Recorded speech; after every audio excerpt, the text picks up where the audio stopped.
Hello students, welcome to science park. Our today's topic is pressure in fluids. इससे पहले तक का part we have completed in the previous videos, right? ठीक है, हमने सारा थ्रस्ट पढ़ लिया है, प्रेशर पढ़ लिया है, numericals on the basis of that we have also done, and the difference between mass and weight we have also done. ठीक है, now today's topic is pressure in fluids. तो इस टॉपिक को पढ़ने से पहले आपको इस टर्म का मतलब पता होना चाहिए, फ्लूइड्स क्या होते हैं। Yes, can anybody tell? Fluid, if you know, then you can comment me. फटाफट फटाफट comment me whether you know the what are fluids. ठीक है, फ्लूइड्स क्या होते हैं चलो मैं बता देती हूँ। ठीक है, एनीथिंग, कोई भी सब्सटेंस विच हैव प्रॉपर्टी। देखो, कुछ आप लोग सोच सकते हो, सोचने को अभी आपके दिमाग में आएगा जब आप कमेंट कर रहे हो। ठीक है, कुछ बच्चों ने लिखा होगा कि लिक्विड, लिक्विड को ही हम फ्लूइड कह देते हैं, बट ऐसा नहीं है कि सिर्फ लिक्विड को ही हम फ्लूइड कहते हैं। तो इसकी प्रॉपर्टी क्या है? The substances, the substances which can flow, which can flow are known as fluids. क्या कहते हैं हम उनको? फ्लूइड्स। कौन कौन से एग्जाम्पल हैं? बताओ, कौन कौन फ्लो करते हैं? कौन कौन से सब्सटेंस हैं? Liquid, liquids and gases. Gases भी तो फ्लो करती है, हवा चलती है। जब आपको हवा लग रही होती है, आप बाहर बैठे हो या घूम रहे हो, है ना? That means liquids and gases both are fluids. ठीक है, both are together considered as fluids. Okay, तो अब हमें इन्हीं के अंदर प्रेशर पढ़ना है। जैसे अभी तक मैंने आपको लास्ट क्लास में एक एग्जाम्पल कराया था कि pressure in solid, pressure in solid था वो। ठीक है, अब उसमें क्या कर रहे थे हम? Pressure in solid, pressure is exerted only on the surface या बॉटम। ठीक है, प्रेशर इज एक्सर्टेड। सॉलिड के केस में हमने ये देखा तो था कि अगर मैंने ये एग्जांपल बनाया हुआ था, इस तरीके से एक बॉक्स ड्रॉ करके दिया था, तो उसके सिर्फ ये नीचे जिस पार्ट से वो कनेक्टेड है ऑन द टेबल टॉप या ऑन एनी सरफेस, सिर्फ उसी पार्ट के एरिया को हम काउंट करते थे प्रेशर के लिए, है ना? तो pressure is exerted on this surface area और the bottom only.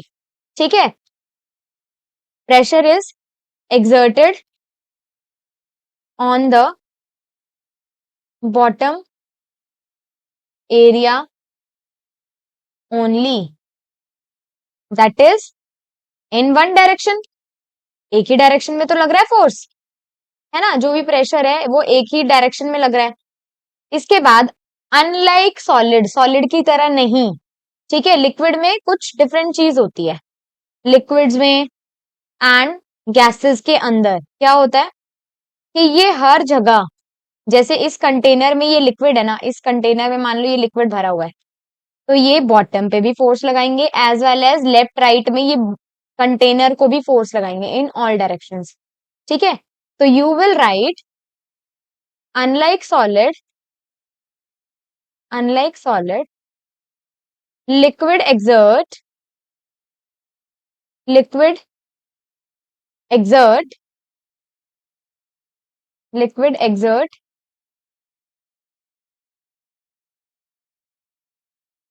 Pressure in all directions.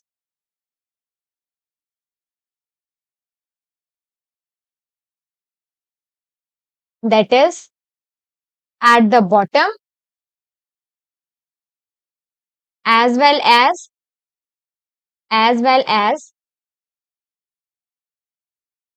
on the,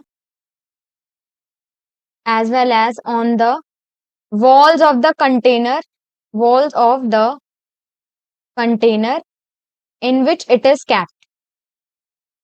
ठीक है, in which it is kept, जिस कंटेनर में रखा होगा उस कंटेनर की वॉल्स को भी फोर्स लगाएगा ये। ठीक है, बॉटम पे तो लगेगा ही लगाएगा, साथ में वॉल्स पे भी लगाएगा। ऊपर कुछ है नहीं इसलिए ऊपर भी लगा देता अदरवाइज। ठीक है, तो you know liquids and gases का जो प्रेशर है that will be exerted in all directions. ठीक है, that will be mentioned here in all directions. Clear है? ओके, आफ्टर दैट अब ये जो प्रेशर है, ये जो लिक्विड एक्सर्ट, लिक्विड भी एक फोर्स लगाता है, उसको हम कहते हैं बायोंट फोर्स। तो अब आपका नेक्स्ट टॉपिक हो गया buoyancy.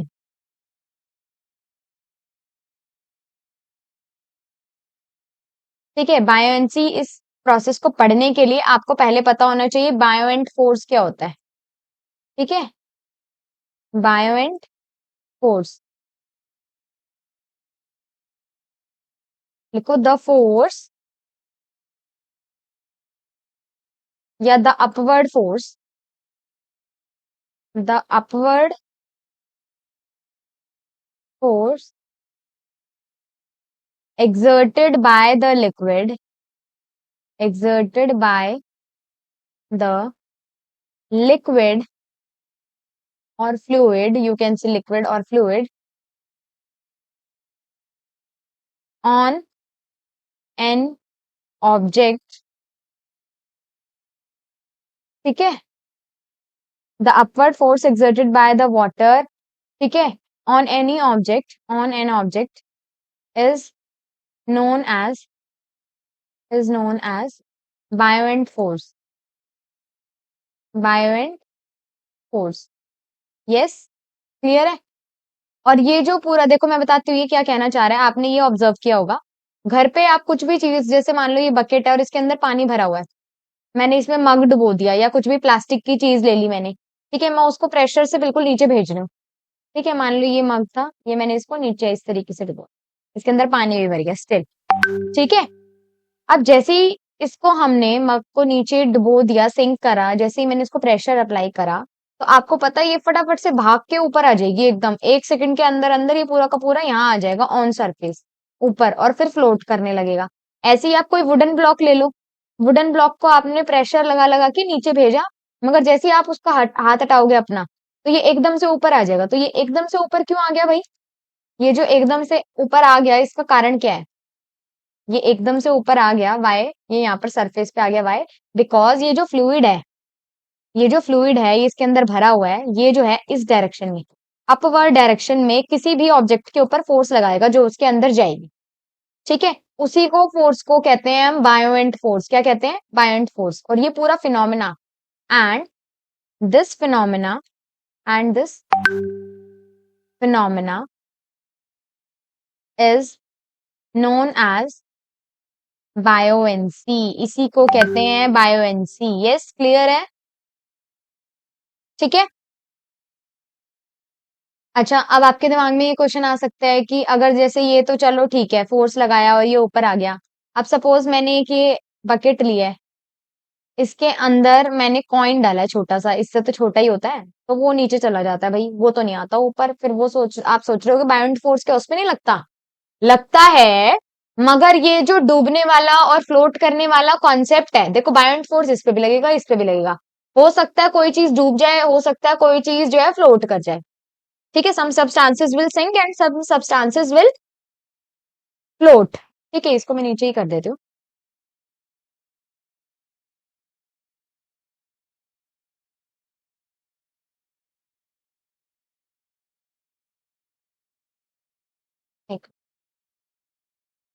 I must shift this here. ठीक है, and in this case this will look like this.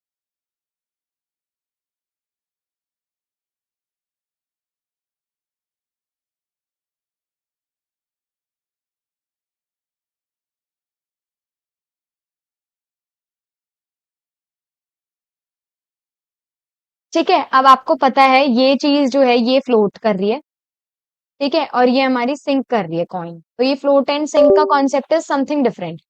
ठीक है, इसको मैं लिखवा रही हूँ वो बेस्ड ऑन डेंसिटी, मगर बायोंट फोर्स सब पे लगेगा, सब पे ही लगेगा। ठीक है, हो सकता है कोई डेंसिटी कहीं ओवरकम कर जाए उसको, डेंसिटी ओवरकम कर जाएगी तो सिंक हो जाएगा। ठीक है, तो मैं अब रीजन लिखवा रही हूँ, कोई चीज फ्लोट कर पा रही है या सिंक पर कर पा रही है तो क्यों। ठीक है, नाउ क्वेश्चन इज वाई, ऐसे लिखो तुम, चलो मैं इसको ना थोड़ा सिंक, पहले रीजन लिखवा देती हूँ, कोई भी चीज सिंक कब करती है। डेंसिटी तुम्हें पता है डेंसिटी क्या होती है? डेंसिटी करवा देती हूँ पहले, डेंसिटी देख लो। डेंसिटी, डेंसिटी क्या होती है? Yes, mass per unit volume, per unit volume is known as density, हर एक सब्सटेंस के लिए ये अलग अलग होती है कि पर यूनिट वॉल्यूम में कितना मास ऑक्यूपाई किया हुआ है उसने, ठीक है, how much mass will be occupied by this much volume, जो भी वॉल्यूम गिवन होगी वो अकॉर्डिंगली, ठीक है। तो अब आपको क्या देखना होता है, सिंक एंड फ्लोट का कॉन्सेप्ट लिखवा रही हूँ मैं, ठीक है, कि कोई रीजन फ्लोट, अगर कोई भी चीज है वो फ्लोट क्यों कर रही है, ठीक है, why an object is float, या ये क्वेश्चन ही लिखवा देती हूँ, ठीक है। क्वेश्चन क्या है, वाई एन ऑब्जेक्ट, कोई भी ऑब्जेक्ट, ठीक है, is float over the liquid, over the liquid, liquid के ऊपर फ्लोट कैसे कर पाता है कोई भी चीज, ठीक है। तो इसका फ्लोटिंग का रीजन देखो क्या दोगे आप, फ्लोट अगर कर रही है कोई चीज, फ्लोट के रीजन में आपने हमेशा लिखना है, फ्लोट में क्या लिखोगे, क्योंकि ऐसे समझो ये जो है, अगर मेरी ये जो सब्सटेंस है इसकी डेंसिटी कम है और इस लिक्विड की डेंसिटी ज्यादा है, तो ये डेंस, जो चीज ज्यादा डेंस होती है वो नीचे मिलेगी, जो चीज कम डेंस होती है वो ऊपर मिलती है, ठीक है। इसकी डेंसिटी कम होने की वजह से ये ऊपर फ्लोट कर सकती है, क्योंकि इसकी डेंसिटी ज्यादा है, तो ये नीचे रहना पसंद करेगा, ठीक है। बिकॉज, फ्लोट का रीजन क्या होगा, because because the density of the object, because the density of the object is less than the density of the liquid, ठीक है। लिक्विड की डेंसिटी से इसकी डेंसिटी कम है, इसलिए जो ज्यादा डेंस है वो नीचे की तरफ है, तो पानी नीचे है और wooden block will be float over the liquid. After that next question is why an object why an object is sink in the liquid, कोई भी ऑब्जेक्ट है वो लिक्विड में सिंक क्यों करता है, ठीक है, why an object is sink in the liquid, then what will you write, अगर ऑब्जेक्ट अगर डूब जाता है, सिंक मतलब डूबना है ना, तो why an object will sink in the liquid, sink का रीजन क्या दोगे, बिकॉज द डेंसिटी ऑफ, अब इस केस में क्या होगा, ये जो लिक्विड है, जैसे ये कॉइन है, इस कॉइन को आपने इसके अंदर, वाटर के अंदर डाला है, तो वाटर की डेंसिटी ऑब्वियसली कम होगी as compare to this, density इसकी ज्यादा होगी, तो ये जो है अंदर डूब जाएगा, सिंक हो जाएगा, ठीक है। Because the density of the substance, density of the object is more than the density of liquid, the density of liquid, that's why an object will sink। अब ये कुछ भी पूछ ले आपसे, अब आप ये क्वेश्चन भी कर सकते हैं, लाइक इतना बड़ा शिप होता है और कॉइन इतना सा होता है, शिप तो जो है फ्लोट कर जाता है, मगर वो इतना छोटा सा कॉइन होने के बाद भी सिंक हो रहा है, डूब रहा है, तो there is no effect on the basis of mass, mass पे कुछ भी डिपेंड नहीं करता है, ठीक है। अब देखो शिप का मास तो बहुत ज्यादा है as compare to a little coin, है ना, फिर भी शिप जो है वो डूब नहीं रहा है, that will float and the coin will be sinking, why, because of density. हमें सिर्फ डेंसिटी से लेना देना है, हम कुछ भी रिलेट नहीं कर सकते accord on the basis of its mass, ठीक है। मास से कोई कंक्लूजन ड्रॉ नहीं होगा, floating and sinking concept is only and only based on the concept of density, right. More will be the density, it will sink, if the object has less density than the liquid then it will float, ठीक है। Density object की देखनी है आपने, object की अगर liquid से ज्यादा होगी तो वो डूब जाएगा, and if the object having the density less than the liquid then it will float, right, ठीक है। सिंक एंड फ्लोट का कॉन्सेप्ट मैंने आपको करा दिया है पूरा, ठीक है। You know the buoyant force now, ठीक है। डेंसिटी यू नो, डेंसिटी का फॉर्मूला भी लिख लेना भाई, डेंसिटी का फॉर्मूला क्या होता है, मास पर यूनिट वॉल्यूम, यही तो पढ़ा है मैंने, डेफिनेशन में यही पढ़ा है, ठीक है। अब कुछ भी आ जाए आपके पास क्वेश्चन तो यू कैन राइट, अच्छा एक क्वेश्चन ये दे देते हैं, why an iron nail will sink in the liquid when placed in water, तो you will write because the density of the iron nail, please change the name of the object, right, यही line आपने लिख देनी है as it is, but जो भी object बोला गया है you have to mention that object, and liquid की जगह जो भी लिक्विड है, either it will be cold drink और वाटर और वट, ठीक है, हनी, जो भी है। और हो सकता है क्वेश्चन, ये तो चलो जनरल चीज है, ये आपको पता है इसलिए मैंने बता दी है, ठीक है। कुछ एक दो एग्जाम्पल्स, फ्लोट क्या करता है, सिंक क्या करता है, ठीक है। Now the thing is, I am giving you another question. Question क्या है कि जैसे मैं आपको एक क्वेश्चन दे ही देती हूँ, चलो आप खुद ही बताना उसका answer, you can tell. If the density of a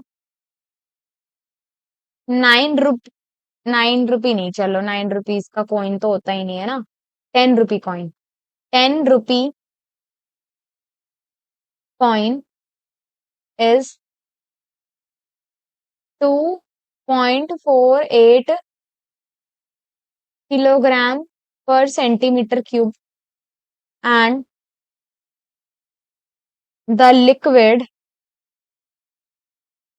in which it is immersed, it is immersed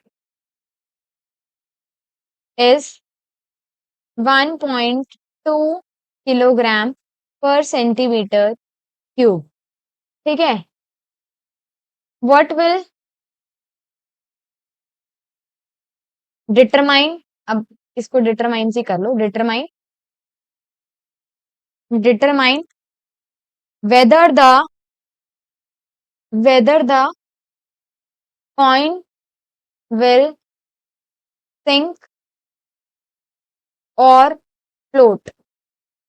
आपको क्या देखना है, डेंसिटी, ठीक है। डेंसिटी आपके पास लिक्विड की है और कॉइन की है, कॉइन हमारा ऑब्जेक्ट है, कॉइन की डेंसिटी कितनी दे रखी है भाई आपको, इतनी, ठीक है। कॉइन मतलब हमारा, कॉइन मीन्स ऑब्जेक्ट है, ऑब्जेक्ट की density will be given to you 2.48 kilogram पर सेंटीमीटर क्यूब, ठीक है। लिक्विड की कितनी दे रखी है भाई, 1.2 किलोग्राम पर सेंटीमीटर क्यूब। मुझे बताओ ऑब्जेक्ट की लिक्विड से ज्यादा है, तो object will sink, you will write the same reason, ठीक है। And you know, in this case the 10 rupee coin will be sink, ठीक है। If I will change the value of this, अगर ये वैल्यू मैं चेंज कर दूं, if I am giving you 5.6, अब इसकी डेंसिटी ज्यादा है मगर कॉइन की कम है, ठीक है। Suppose I am changing it and it will become 5.6, liquid की डेंसिटी ज्यादा हो गई, कॉइन की कम हो गई, it has less density, that means it will float. हमेशा नहीं होता कि कॉइन डूब ही जाएगा, वो डिपेंडिंग अपॉन द क्वेश्चन में क्या गिवन है, क्वेश्चन में डेंसिटीज गिवन होगी और नहीं गिवन होगी, फिर आपने जनरल कंडीशन मान लेनी है जो हम एज्यूम करके चलते हैं, ठीक है। कब फ्लोट होगा, कब सिंक होगा, राइट, क्लियर है, ठीक है।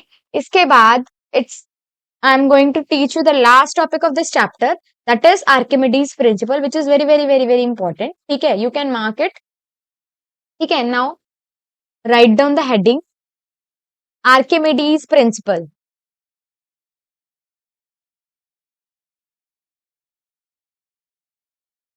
Archimedes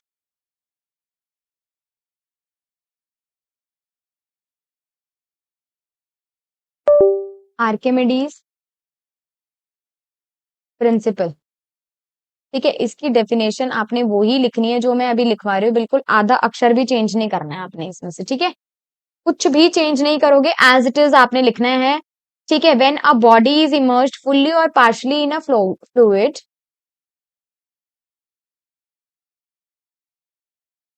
when a body is immersed fully और partially in a fluid,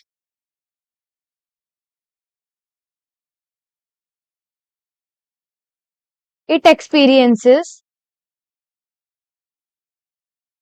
it experiences an upward force,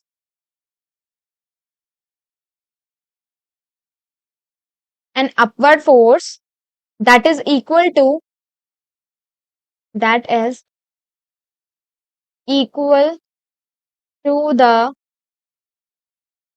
weight of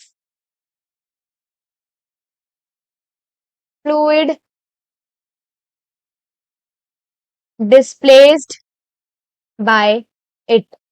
अब ध्यान से समझ लेना ये क्या कहना चाहता है, ठीक है। what it wants to tell us, right? when a body is immersed fully or partially, या तो पूरी की पूरी immersed मतलब डुबो दी, ठीक है, या partially आधी डुबोई है, ठीक है। there are two cases, ठीक है, कि ये मेरे पास अगर लिक्विड है, इस लिक्विड में या तो मेरी ऑब्जेक्ट पूरी तरीके से फुल्ली इमर्स्ड है, या फिर मेरा ऑब्जेक्ट इसमें आधा डूबा हुआ है, इस तरीके से the object will be half immersed और you can say partially immersed, ठीक है, इन द फ्लूइड, ये फ्लूइड के अंदर। It experiences an upward force, you know that कि लिक्विड जो है इसको अपवर्ड डायरेक्शन में फोर्स लगाएगा। ये जो अपवर्ड डायरेक्शन में इसका फोर्स लग रहा होगा, ठीक है, ये जो अपवर्ड फोर्स है that is equal to the weight of the fluid displaced by it. उसने अगर इसके अंदर ये नहीं होता, आप देखो ध्यान से, तो पानी होता ही है ऐसे, इसमें ऑब्जेक्ट के जाने की वजह से ये पानी हल्का सा ऊपर आया होगा, ठीक है। तो ये जितना इसने पानी यहां से हटा के ये ऊपर शिफ्ट करा है, ये जितना वेट होगा इसका, ठीक है, ऑब्जेक्ट का वेट नहीं, इस जगह पे आने वाले पानी का जितना, लिक्विड का जितना वेट होगा, ये ऑब्जेक्ट वाली जगह पे जो लिक्विड होगा, जो कभी ऊपर चला गया ऑब्जेक्ट के आने की वजह से, उस लिक्विड का जितना वेट होगा वही उसके अपवर्ड फोर्स के बराबर होगा। ये वही कहना चाह रहा है आर्किमिडीज प्रिंसिपल, गॉट इट, ठीक है। आर्किमिडीज प्रिंसिपल, ये इसकी डेफिनेशन है, ये इटैलिक्स में लिखी हुई है बुक में। यू नो कि आपने यही लर्न करनी है एज इट इज, अगर पेपर में आ जाए, you have to write the complete 3 lines, ठीक है। इसके बाद अच्छा, ये इतना इंपॉर्टेंट क्यों है, white is very very important, इस पे मार्क कर लेना, बहुत इंपॉर्टेंट है। इंपॉर्टेंट क्यों है, क्योंकि there are many applications based on the Archimedes principle. ये जो शिप्स एंड सबमरीन्स डिजाइन किए जाते हैं वो इसी बेसिस पे कि इनका एरिया किस तरीके से डिजाइन करना है, such that the upward force जो बायोंट फोर्स हो जाए वो इसके जो ये फ्लूइड डिस्प्लेस करेगा उसके बराबर हो जाए, ठीक है। तो application applications of Archimedes principal.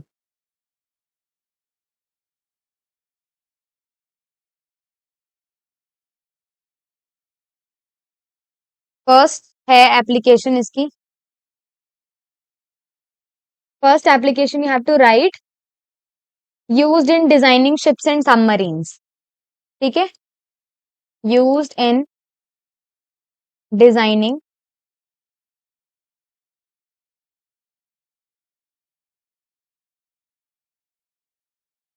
Ships and submarines.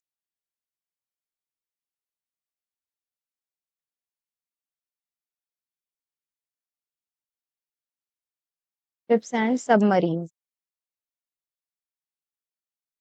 Okay. Second क्या है, लैक्टोमीटर में यूज करते हैं। लैक्टोमीटर क्या होता है भाई, मिल्क की प्योरिटी को मेजर करने के लिए यूज होता है वो, ठीक है। Used in lactometer to determine the purity of milk, to determine the purity of the milk,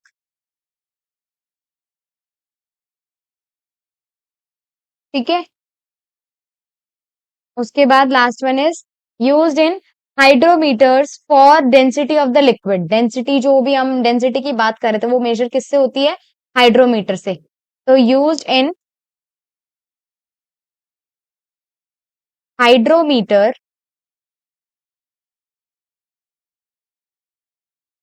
to determining the density of liquids, to determine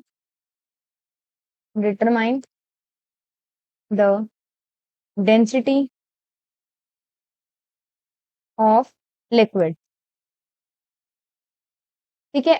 Archimedes principle, इसीलिए ये इंपॉर्टेंट है, इसकी there are some applications also.